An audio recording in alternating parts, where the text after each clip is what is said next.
Hello, hello, hello. Ẹ̀yin èèyàn mi o, ẹ kú ìtẹ́tísí orí ọ̀fẹ́ Ọlọ́run, àánú Ọlọ́run, àbọ̀ Ọlọ́run á dájú lórí yín. Etí tẹ fi ń gbọ́ wa kò ní di orí ọ̀fẹ́ àjẹ́ǹjẹ́ tán lẹ́fì máa gbọ́, lẹ́fì máa rí, lẹ́fì máa ṣe ọlá nínú ọlá Jésù Kristi Olúwa wa. Àmín. Etí náà ò ní di o. In Jesus name. Amen. Ná bá ní àwọn ọmọ gẹ̀ẹ́sì mẹ́ta, wọ́n wá sáàfin, wọ́n gbé gift dání. Àwọn ọ̀ṣọ́rọ̀ obìnrin, àwọn obìnrin àsìkò tó jọjú ń gbèsè, wọ́n mú gift mẹ́ta, wọ́n mẹ́tẹ̀ẹ̀ta, wọ́n gbé gift wá sáàfin. Thank God, wọ́n bá Naomi. Wọ́n ní àwọn wá rí kábíyèsí, ní torí ẹ̀, wọ́n mú gift wá pé àwọn wá ṣe appreciation, wá show appreciation sí kábíyèsí. Queen Naomi wá ní unto what o, torí kábíyèsí ò ṣe birthday o. Kò sọ pé òun ṣe any celebration kankan. Kò dẹ̀ sí celebration kankan táwọn ń ṣe láàfin for now. Wọ́n ní ó dá wọn lóhùn ní tóbi nùbí pé that is why lòun fi ń bèèrè, ẹ má bínú, tóun fi ń bèèrè irú question yìí.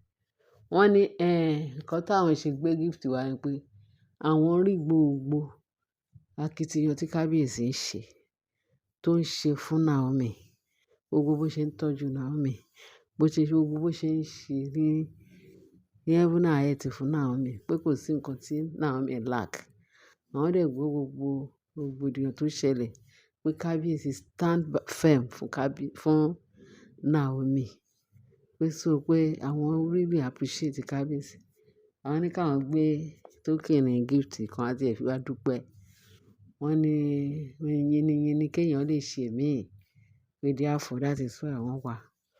Wọ́n ní tẹ bá rí àwọn sisi yìí, àwọn ọlọ́mọge yìí, ẹ jọ̀ọ́. Kábíyèsí tó jẹ́ pé ojú kábíyèsí wà ń gbébì kan. Wọ́n á ti rí wọn báyìí, ojú wọn máa ṣáná ni. Olójú kò mú lọ ní kábíyèsí wa. Kábíyèsí, I'm sorry to say that. We know, a mọ̀ yín, agbára Ọlọ́run. Ọlọ́run á túbọ̀ bá yín máa gbé ẹrù yín.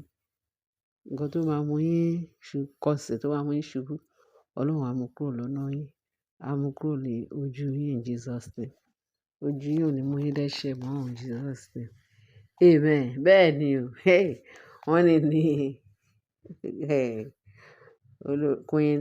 Queen Naomi á sọ pé, ẹ ṣé o, ẹ rí gift yẹn o. Kì í ṣe kábíyèsí wà around, but kábíyèsí ò lè rí yín for now. Pé for now pé kábíyèsí ò lè rí yín torí kábíyèsí busy. Wọ́n ní àwọn máa dúró. Wọ́n ní Naomi ní kábíyèsí busy. Ìjọ mi kò lè rí yín, kò tiẹ̀ ní time láti rí anybody sí. Wọ́n ní ẹsẹ̀ wọn wọ́ tuurutu. Ẹsẹ̀ wọn wọ́ tuurutu pé okay, ṣé káwọn gbé gift yẹn lẹ̀? Wọ́n ní ta lẹ fẹ́ gbé lẹ̀ fún? Ẹ máa gbé gift yín lọ o. Kábíyèsí tó bá pé ẹ̀yin àti ẹ̀ ti ní plan pé kan báyìí lè gbé bọ̀, àbọ̀ ẹ mọ̀ tẹ́lẹ̀, àbí ó fẹ́ fún ní nǹkan kan á máa retí. Bí bẹ́ẹ̀ tí ń sìn, kò mọ̀ yín, kò dẹ̀ retí nǹkan kan látọ̀dọ̀ anybody. Therefore, ẹ máa gbé gift yẹn lọ. Ẹ lè rí kábíyèsí. Wọ́n náà tún fẹ́ sọ̀rọ̀. Ó ní ṣèbí ọkọ mi ni. Ẹ lè rí, mo mọ̀ nǹkan tó kọ mi fẹ́, mo mọ̀ nǹkan tí ó fẹ́, mo mọ̀ nǹkan tó lè ṣe, mo mọ̀ àsìkò tó ń receive àlejò. But for now, kábíyèsí kò lè receive àlejò for now. Pé kí ẹ máa gbé gift yẹn lọ. Àbùkù tó yẹn ńkọ́, but wọ́n ní ṣé mọ̀ pé Queen Naomi, ọmọ tó gbọ́n ń tà, tó gbọ́n nínú ilé, tó gbọ́n everywhere. Oh yes, ọmọ Ọlọ́run tó tọ́, ẹ̀mí Ọlọ́run bá lò nígbà gbogbo. Wọ́n ní bí wọ́n ṣe lọ nìyẹn. Wọ́n ní kí ni ìtumọ̀ eléyìí? Ṣé wọ́n set trap yìí fún kábíyèsí ni? Fún Naomi ni? Àbí wọ́n ní kí ni? Wọ́n ní kí Naomi ṣá sọ pé gift. Láíláí kì í ṣe ayé ìsìn. Ayé àtijọ́ nìyẹn. Ìgbà kan nìyẹn tí àwọn ọ̀ṣọ́rọ́, àwọn adélébọ̀ àtàwọn àlùkò àtàwọn sisi o àti tí ò ń ṣe sisi, gbogbo èyí tó tiẹ̀ wá sí ààfin nígbà yẹn tí Naomi wà láàfin. Àá, ó ti, ó ti kọ́ Naomi lọ́gbọ́n púpọ̀ púpọ̀. Torí Naomi bẹ́ẹ̀ ṣe ń wò yẹn, ìgbàgbọ́ ti jiná nínú ayé ẹ, ó ti part and parcel of her life ní ìgbàgbọ́. So wọ́n ti ní ẹni bá gbẹ́kẹ̀lé Olúwa kò lè bẹ̀rù, ó ti lóhun gbogbo. Torí ẹ, Ọlọ́run fún wa ní wisdom o. Ó fún wa ní oore ọ̀fẹ́ láti mọ èyí tó jẹ́ dáadáa. Ó tún fún wa lóore ọ̀fẹ́ láti mọ èyí tó jẹ́ búburú. Ṣé ẹ rí oore ọ̀fẹ́ ta ní yìí? Ó pín sí oríṣiríṣi ọ̀nà. Torí oore ọ̀fẹ́ láti gba ẹ̀mí mímọ́, ó lágbára gan-an. Ẹni tó bá wà nínú Ọlọ́run, nínú Jésù, òun lọ̀rọ̀ yìí lè yè. Tí èèyàn bá wà pẹ̀lú oore ọ̀fẹ́ Ọlọ́run nínú láti gba ẹ̀mí mímọ́ gbọ́, òǹtọ̀hún ti kógo jà. Because Ọlọ́run fún wa ní ẹ̀mí láti máa ràn wá lọ́wọ́, láti máa ran ọgbọ́n orí wa àti wisdom wa. Bẹ́ẹ̀ ni, let me put it like that. Pé wisdom àti gbogbo ẹ̀ combine together. Ẹni tó bá dẹ̀ ní oore ọ̀fẹ́ láti mọ ìtumọ̀ kan tí ẹ̀mí mímọ́ ń sọ, òǹtọ̀hún ti kógo jà. Oore ọ̀fẹ́ Ọlọ́run wà fún Naomi. Láti ìgbà yẹn, Naomi lérò pé bóyá it is well. Bí inú òun ṣe mọ́, everybody lè ṣe nǹkan tí ó máa tẹ́ òun lọ́rùn. Ó mọ̀ pé àwọn èṣù bí èèyàn, èèyàn bí èṣù. Ọlọ́run ní ká wádìí ohun gbogbo dájú. Ká wá mọ èyí tó jẹ́ òtítọ́ mú. Gbogbo oríṣiríṣi nǹkan bẹ́ẹ̀ lọ́lọ́run ti fi ìlànà ẹ̀ sílẹ̀ fún wa. Naomi ò fura nígbà yẹn. Lóòótọ́ ó ní ìgbàgbọ́, bẹ́ẹ̀ tí kò fura. Wọ́n tún ń bọ̀, wọ́n tún ń gbé ìmí bọ̀. Lọ́tẹ̀ yìí wọ́n ní àwọn fẹ́ fún kábíyèsí ní gift.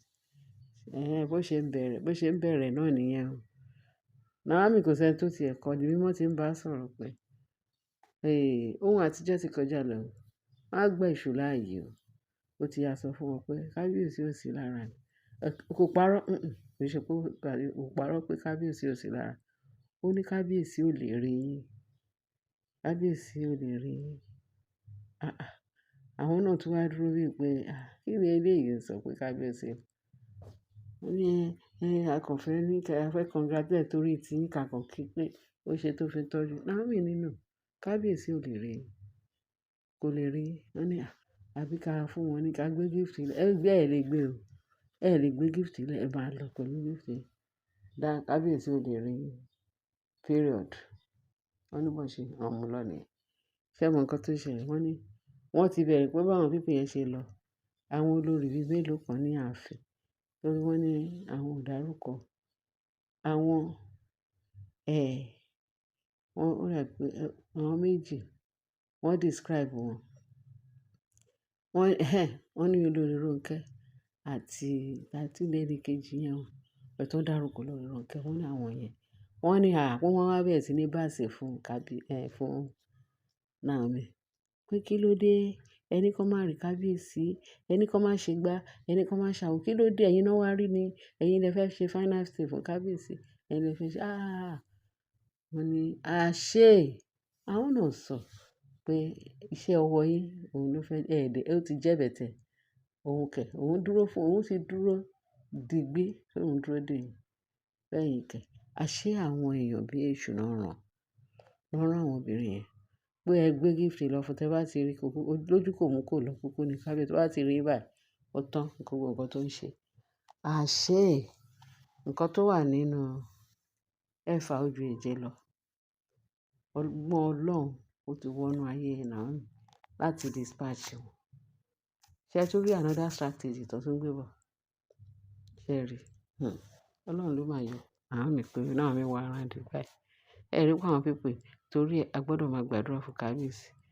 Ẹ máa gbàdúrà láì sinmi àti láì ṣàárẹ̀ fún kábíyèsí. Wọ́n yìí wà o. Wọ́n yìí wà, wọ́n yìí ń dẹ́, bẹ̀tì lágbára Ọlọ́run. Ẹni bá ló máa mí nínú ọlá náà máa mú. Ẹ̀yin èèyàn mi, ẹ bá mi share, ẹ bá mi like, ẹ bá mi subscribe. Ẹ ṣé o, ẹ bá mi fi tó comment section. Àní dáràn, àní lùgbàdì. Wàhálà ìdààmú Jesus. Tàkúté Sátánì ò ní mú wa tọmọtọmọ. Jésù Olúwa wa. Àmín. Bye.